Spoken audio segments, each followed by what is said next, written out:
ರೈತರಿಗೆ ಗುಣಮಟ್ಟದ ಬೀಜ ಮತ್ತು ರಸಗೊಬ್ಬರ ಪೂರೈಕೆ, ಮುಂಗಾರು ಜೋಳದ ಬಾಕಿ ಹಣ ಬಿಡುಗಡೆ, ನಿವೇಶನ ರಹಿತ ಬಡ ಕುಟುಂಬಗಳಿಗೆ ಹಕ್ಕುಪತ್ರ ಹಾಗೂ ಮನೆ ನಿವೇಶನ ನೀಡುವಂತೆ ಆಗ್ರಹಿಸಿ ರಾಯಚೂರಿನ ಜಿಲ್ಲಾಧಿಕಾರಿ ಕಚೇರಿ ಎದುರು ಕರ್ನಾಟಕ ಪ್ರಾಂತ ರೈತ ಸಂಘದ ನೇತೃತ್ವದಲ್ಲಿ ಬೃಹತ್ ಧರಣಿ ಸತ್ಯಾಗ್ರಹ ನಡೆಯಿತು.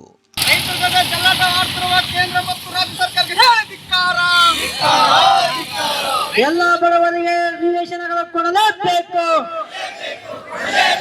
ಎಲ್ಲ ರೈತರಿಗೆ ರಿಯಾಯಿತಿ ದರದಲ್ಲಿ ರಸಗೊಬ್ಬರ ಮತ್ತು ಬೀಜಗಳನ್ನು ಸಮರ್ಪಕವಾಗಿ ಕೊಡಲೇಬೇಕು. ಎಲ್ಲ ಹಳ್ಳಿಗಳಲ್ಲಿ ನಿವೇಶನ ಮತ್ತು ನಿವೇಶನಕ್ಕೆ ದಾರಿಯನ್ನು ಕೊಡಲೇಬೇಕು. ಅಕ್ರಮವಾಗಿ ರೈತರ ಹೊಲಗಳಲ್ಲಿ ದಾರಿಯನ್ನು ಮಾಡಿರ್ತಕ್ಕಂಥವ್ರ ಮೇಲೆ ಕ್ರಮಗಳನ್ನು ತೆಗೆದುಕೊಳ್ಳಲೇಬೇಕು.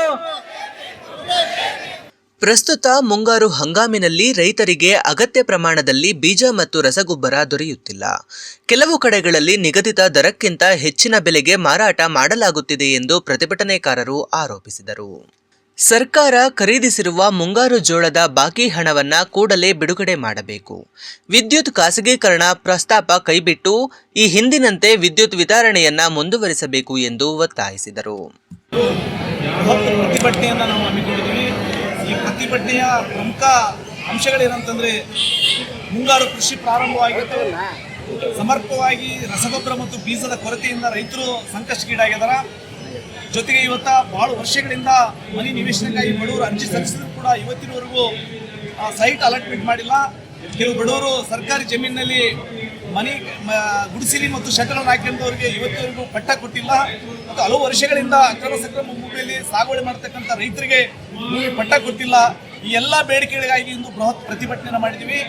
ಮತ್ತು ಸರ್ಕಾರ ಇವತ್ತು ಕಲ್ಯಾಣ ಕರ್ನಾಟಕದ ಭಾಗಕ್ಕೆ ಸಂಬಂಧಪಟ್ಟಂಗ ಬಹಳಷ್ಟು ಅಭಿವೃದ್ಧಿ ಮಾಡ್ತು ಅಂತ ಹೇಳ್ತಾರೆ. ಇವತ್ತು ಯಾವುದೇ ಗ್ರಾಮೀಣ ಪ್ರದೇಶದಲ್ಲಿ ಹೋದರೆ ಗುಡಿಸಲುಗಳು ಮತ್ತು ಕಚ್ಚಾ ಮನೆಗಳು ಸಿಗ್ತಾವ. ಆದರೆ ಅವರಿಗೆ ತಾತ್ಕಾಲಿಕವಾಗಿ ಪರಿಹಾರ ಕೊಡ್ಲಿಕ್ಕೂ ಮುಂದೆ ಬಂದಿಲ್ಲ ಮತ್ತು ಶಾಶ್ವತ ಪರಿಹಾರ ಕೊಡ್ಲಿಕ್ಕೂ ಇವತ್ತು ಸರ್ಕಾರಗಳು ಮುಂದೆ ಬಂದಿಲ್ಲ. ಸುಮಾರು 2017ರಲ್ಲಿ ನಿವೇಶನ ರೈತರು ಮತ್ತು ಮನೆಗಳಿಗಾಗಿ ಅರ್ಜಿ ತಗೊಂಡಂತ ಗ್ರಾಮ ಪಂಚಾಯಿತಿಗಳಲ್ಲಿ ಆನ್ಲೈನ್ಗಳಲ್ಲಿ ಮಾತ್ರ ಅದನ್ನ ದಾಖಲಾತಿ ಮಾಡಿ ಇಟ್ಟುಕೊಂಡು ನಿಂತಿರ್ತಕ್ಕಂಥ ಸರ್ಕಾರ ಇವತ್ತಿನವರೆಗೂ ಒಂದು ಸೈಟ್ ಕೊಡಕ ಮುಂದೆ ಬಂದಿಲ್ಲ. ಹಾಗಾಗಿ ಸರ್ಕಾರ ಈ ಕೂಡಲೇ ಈ ಬಡವರಿಗೆ ಏನು ಅರ್ಜಿ ಹಾಕಿದ್ರೆ ಅವ್ರಿಗೆ ಜಾಗ ಕೊಡಬೇಕು ಮತ್ತು ಮನೆಗಳನ್ನು ಕೊಡಬೇಕು. ಒಂದು ವೇಳೆ ಕೊಡಲಿಲ್ಲ ಅಂತಂದ್ರೆ ಮುಂದಿನ ದಿನಗಳಲ್ಲಿ ಜಿಲ್ಲಾ ಕಚೇರಿ ಮುಂದೆ ನಿರಂತರ ಹೋರಾಟ ಮಾಡಲಿಕ್ಕೆ ಇವತ್ತು ಪ್ರಾಂತ ರೈತ ಸಂಘ ಮುಂದಾಗ್ತದೆ.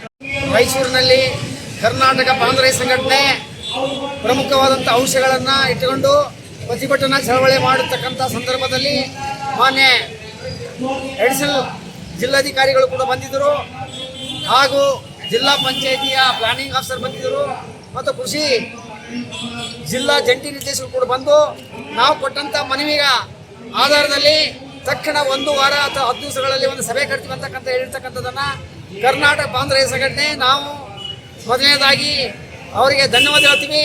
ಯಾಕೆ ನಾವು ಹೇಳ್ತಕ್ಕಂಥ ಸಮಸ್ಯೆಗಳು ತಕ್ಷಣ ಗೊಬ್ಬರ ಸಿಗಬೇಕು. ರೈತರಿಗೆ DAP ಗೊಬ್ಬರ ಯೂರಿಯಾನ ಕೃತಕ ಭಾವ ಸೃಷ್ಟಿ ಮಾಡಿ ಹೆಚ್ಚಿನ ಬೆಲೆಗೆ ಮಾರ್ತಕ್ಕಂಥ ಅಂಗಡಿ ಲೈಸೆನ್ಸ್ ರದ್ದು ಮಾಡಿ ಅವ್ರ ಮೇಲೆ ಎಸೆನ್ಷಿಯಲ್ ಕಮಾಂಡ್ ಆಕ್ಟ್ ಪ್ರಕಾರ ಅರೆಸ್ಟ್ ಮಾಡಬೇಕಂತಕ್ಕಂಥ ಮೊದಲೇ ಆಗ್ರಹವನ್ನು ಮಾಡಿದ್ದೀವಿ. 1350 DAPಯನ್ನು 1800 ಮಾಡ್ತಾರೆ, 266 ರೂಪಾಯಿಯನ್ನ ಯೂರಿಯಾವನ್ನ 400ರಿಂದ 5 ರೂಪಾಯಿ ಮಾಡ್ತಾ ಇದ್ದಾರೆ. ಅದರ ತಕ್ಕ ನಿಲ್ಲಬೇಕಂತಕ್ಕಂಥ ಮಾತನ್ನ, ಜೊತೆಗೆ ಇವತ್ತಿನಿಂದ ಗೊಬ್ಬರ ಸರಾಗವಾಗಿ ರೈತರಿಗೆ ಹಂಚಬೇಕು. ಇದು ಪ್ರಮುಖವಾದಂಥ ಮೊದಲೇ ಬೇಡಿಕೆ. ಎರಡನೇದಾಗಿ ವಸತಿ ಇರ್ತಕ್ಕಂಥ ಜನತೆಗೆ ಇವತ್ತು ಮನೆಯೇನೇ ಇಲ್ಲ, ಜಾಗ ಇಲ್ಲ ಅಂತರಲ್ಲಿ ಇವತ್ತು ತುರಿವಾಳ ಪಟ್ಟಣ ಪಂಚಾಯಿತಿ ವ್ಯಾಪ್ತಿಯಲ್ಲಿರ್ತಕ್ಕಂಥ ಸರ್ಕಾರಿ ಭೂಮಿಯಲ್ಲಿ, ಅದು ಕರ್ನಾಟಕ ಸರ್ಕಾರ ಇರ್ತಕ್ಕಂಥ ಆಶ್ರಯ ಕಮಿಟಿಯ ಜಾಗದಲ್ಲಿ ಗುಡಿಸಲಾಕೊಂಡಿರ್ತಕ್ಕಂಥ 100 ಜನಕ್ಕೆ ಇವತ್ತು ತೆರವು ಮಾಡ್ತಕ್ಕಂಥ ನೀತಿಯನ್ನ ಕೂಡಲೇ ನಿಲ್ಲಿಸಬೇಕು. ಅವರಿಗೆ ಹಕ್ಕು ಪತ್ರವನ್ನು ಕೊಡಬೇಕಂತಕ್ಕಂಥ ಆಗ್ರಹವನ್ನು ಮಾಡ್ತಾ ಇದ್ದೀವಿ. ಜೊತೆಗೆ ಇವತ್ತು ನಮ್ಮ ರೈತರಿಗೆ ಮಳೆಗಾಲ ಇರೋದ್ರಿಂದ ಬಿತ್ತನೆಗೆ ಬೇಕಾಗಿರ್ತಕ್ಕಂಥ ಸಾಲ 3 ಬಡ್ಡಿ 5 ಬಡ್ಡಿ ಸಾಲ ನಿಲ್ಲಬೇಕು. ಅದು ಸರ್ಕಾರಿ ಬ್ಯಾಂಕ್ಗಳಲ್ಲಿ 1 ಎಕರೆಗೆ 1 ಲಕ್ಷ ರೂಪಾಯಿ ಸಾಲ ಕೊಟ್ಟು ಇವತ್ತು ರೈತರ ರಕ್ಷಣೆ ಮಾಡಬೇಕಂತಕ್ಕಂಥ ಆಗ್ರಹವನ್ನ ಇವತ್ತು ಕರ್ನಾಟಕದ ಸರ್ಕಾರಕ್ಕೆ ಜಿಲ್ಲಾ ಆಡಳಿತ ಮುಖಾಂತರ ಪ್ರತಿಭಟನೆ ಮುಖಾಂತರ ಚಳವಳಿ ಮಾಡಿ ಇವತ್ತು ಮನವಿ ಪತ್ರ ಸಲ್ಲಿಸಿದೀವಿ. ಆ ಮನವಿ ಪತ್ರಿಗೆ 1 ವಾರದಲ್ಲಿ ಕ್ರಮ ಕೈಗೊಳ್ಳದೆ ಹೋದಲ್ಲಿ ಕರ್ನಾಟಕ ಪ್ರಾಂತ ಸಂಘಟನೆ ತೀವ್ರ ಚಳವಳಿಗೆ ಇಳಿಬೇಕಾಗತಕ್ಕಂಥ ಮಾತನ್ನ ಈ ಸಂದರ್ಭದಲ್ಲಿ ನಾವು ಸರ್ಕಾರಕ್ಕೆ ಎಚ್ಚರಿಕೆ ಕೊಡ್ತಾ ಇದ್ದೀವಿ.